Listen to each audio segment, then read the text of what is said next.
एक राज्य, एक जंगल और एक बयान ने पूरे देश की राजनीति को हिलाकर रख दिया है। क्या आपको लगता है कि एक नेता के शब्द सिर्फ शब्द होते हैं? असम के खालपाड़ा में जो हुआ वो इसी सवाल का जवाब बन गया है। असम के पैकान रिजर्व फॉरेस्ट एरिया में गुरुवार को चले अतिक्रमण हटाओ अभियान और उसी दौरान भड़क उठी हिंसा। परिणाम, एक कथित अतिक्रमणकारी की मौत और 20 से ज्यादा लोग घायल हो गए। लेकिन असली तूफान तो तब आया जब मुख्यमंत्री हिमंता बिस्वा शर्मा ने सीधा निशाना साधा राहुल गांधी पर। नमस्कार, स्वागत है आपका आय ऑन भारत पर। मैं हूं आपके साथ कमल मिश्रा।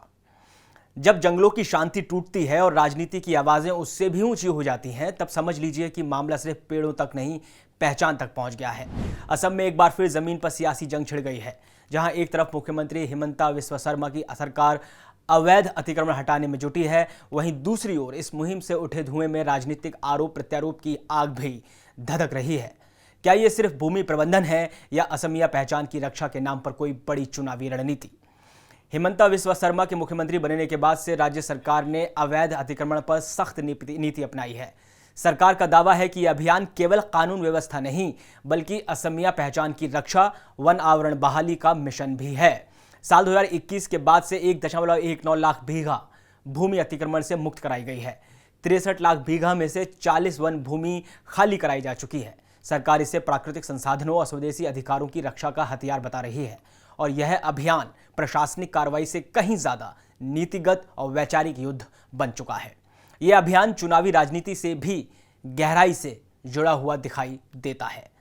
शर्मा सरकार जिस असमिया पहचान की बात कर रही है, उसमें अवैध अप्रवासियों को निशाने पर लिया जा रहा है, खासकर बांग्ला भाषी मुस्लिम समुदाय जो इन इलाकों में बसते चले आए हैं। इस नीति से एक तरफ बहुसंख्यक असमिया समुदाय को भरोसा दिया जा रहा है, दूसरी ओर इससे बीजेपी का कोर वोट बैंक मजबूत होता है। पैकन की हालिया घटना कोई अपवाद नहीं। इससे पहले सितंबर 2021 में दारांग जिले के गोरुखुटी में भी ऐसा ही निष्कासन अभियान चलाया गया था, जिसमें एक नाबालिग सहित 2 लोगों की जान चली गई थी। यह साफ इशारा करता है कि सरकार को इन अभियानों में हिंसा की आशंका जरूर रहती है, फिर भी रणनीति में कहीं ना कहीं मानवीय दृष्टिकोण की कमी है। निष्कासित लोगों के पास अक्सर कहीं जाने की जगह नहीं होती, जिससे टकराव और बढ़ जाता है। क्या यह पूरी तरह प्रशासनिक है? पैकन जैसी घटनाएं यह सवाल उठाती हैं कि सरकार की नीति में क्या पर्याप्त पुनर्वास की व्यवस्था है? क्या स्थानीय सरकार पर संवाद और समाधान की कोशिश होती है, या ये फिर सब एक राजनीतिक विमर्श गढ़ने और वोट बैंक को कंसोलिडेट करने का तरीका भर है? एक तरफ लाठीचार्ज, दूसरी तरफ राजनीतिक बाण। असम के पैकन फॉरेस्ट से शुरू हुई हिंसा अब सीधे राहुल गांधी और मुख्यमंत्री हिमंता बिस्वा शर्मा के आमने सामने की टक्कर में बदल चुकी है। जिस घटना ने पूरे राज्य को हिला दिया, अब उसके लिए असम के मुख्यमंत्री ने सीधा नाम लिया राहुल गांधी, और आरोप भी ऐसा कि पूरा राजनीतिक तापमान बढ़ गया है। मुख्यमंत्री हिमंता बिस्वा शर्मा ने तेज शब्दों में राहुल गांधी पर हमला बोला है। उन्होंने कहा कि राहुल गांधी असम आए और खुलेआम अतिक्रमणकारियों को वन भूमि पर कब्जे के लिए प्रेरित किया। शर्मा के मुताबिक हिंसक भीड़ ने पुलिस और वनकर्मियों पर हमला किया क्योंकि उन्हें राहुल गांधी की बातों से साहस मिला।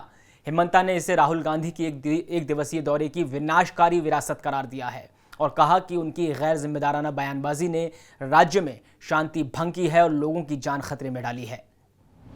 एक सवाल, क्या कोई कानूनी कार्रवाई होगी? मुख्यमंत्री ने राहुल गांधी और कांग्रेस अध्यक्ष मल्लिकार्जुन खड़गे के खिलाफ संभावित कानूनी कार्रवाई की चेतावनी तक दे दी है। शर्मा ने 2 टूक कहा कि यदि जांच में यह पाया गया कि उनके भाषणों ने हमलों को उकसाया है, तो पुलिस कार्रवाई करने में एक पल की भी देरी नहीं करेगी। उन्होंने खड़गे के उस बयान को भी घेरा जिसमें उन्होंने कहा था कि कांग्रेस निष्कासित लोगों का पुनर्वास करेगी। इसे भी उन्होंने हिंसा को बढ़ावा देने वाला बताया है। पैकन की घटना अब सिर्फ भूमि अतिक्रमण या कानून व्यवस्था का मुद्दा नहीं रही, यह असम की राजनीति में अस्मिता बनाम सहानुभूति की लड़ाई बन चुकी है। शर्मा इसे असमिया पहचान के खिलाफ साजिश बता रहे हैं, तो राहुल गांधी इसे मानवाधिकार और गरीबों के पक्ष में लड़ाई बता रहे हैं। इधर अब असम में नहीं चलेगा किसी राजा का फरमान, अब जनता बोलेगी और हिसाब मांगेगी। छाए गांव की भीड़ में यही शब्द गूंज रहे थे। मंच पर खड़े थे लोकसभा नेता प्रतिपक्ष राहुल गांधी और सामने था सीधा निशाना हिमंता बिस्वा शर्मा पर।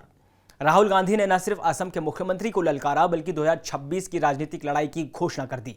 राहुल गांधी ने कहा कि हिमंता बिस्वा शर्मा खुद को मुख्यमंत्री नहीं, राजा समझते हैं, लेकिन अब उनके दिन पूरे हो गए हैं। छायगांव की रैली में गरजते हुए राहुल बोले, हिमंता सबसे भ्रष्ट मुख्यमंत्री हैं, कांग्रेस के बब्बर शेर उन्हें जेल में भेजेंगे। अब ना मोदी बचा पाएंगे ना शाह। और एक बार फिर राहुल ने करारा वार किया।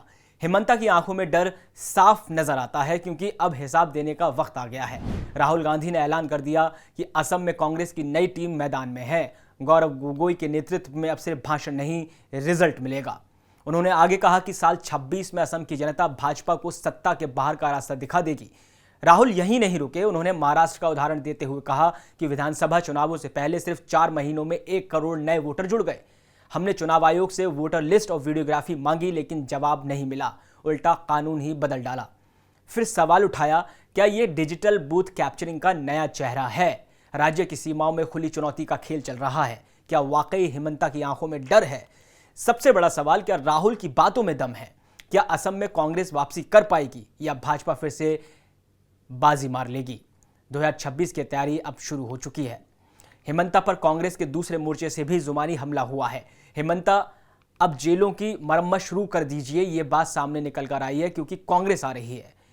असम की जमीन से कांग्रेस अध्यक्ष मल्लिकार्जुन खड़गे की यह हुंकार अब सिर्फ एक बयान नहीं, बल्कि एक राजनीतिक ऐलान हो चुका है। खड़गे के अनुसार जिसे कांग्रेस ने कभी उधार दिया था, वो आज बीजेपी का पोस्टर बॉय बन बैठा है। लेकिन अब हिसाब का वक्त आ गया है। ये इशारा था हिमंता विश्व शर्मा की ओर।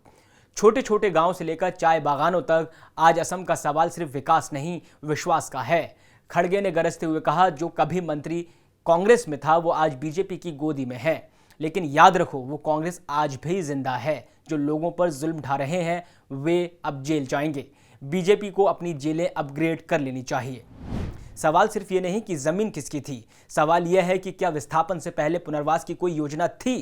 क्या सरकारी कार्रवाई में मानवीय पक्ष भी था? बार बार ऐसी कार्रवाई में सांप्रदायिक तनाव, कॉर्पोरेट हित और चुनावी पोलराइजेशन सामने आता है। तो क्या यह सिर्फ प्रशासनिक फैसला था?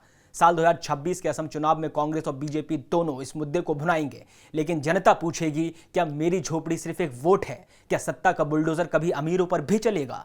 क्या अतिक्रमण की परिभाषा सिर्फ गरीबों के लिए है? इस वीडियो का सार यही है कि अब वक्त है कि ऐसे अभियानों को केवल कानून व्यवस्था का मामला न माना जाए, बल्कि पुनर्वास, इंसाफ और सामाजिक न्याय के नजरिए से देखा जाए। जब नेता के शब्द आग बन जाएं और सरकार की कार्रवाई राख, तब जनता को सिर्फ वोट नहीं, सवाल बनना चाहिए। असम में जमीन खिसकी, लेकिन असली भूचाल राजनीति में आया है। बुलडोजर चला और सियासत फिर से गर्म हो गई, लेकिन इस मलबे के नीचे दबा है गरीब का भविष्य। नमस्कार।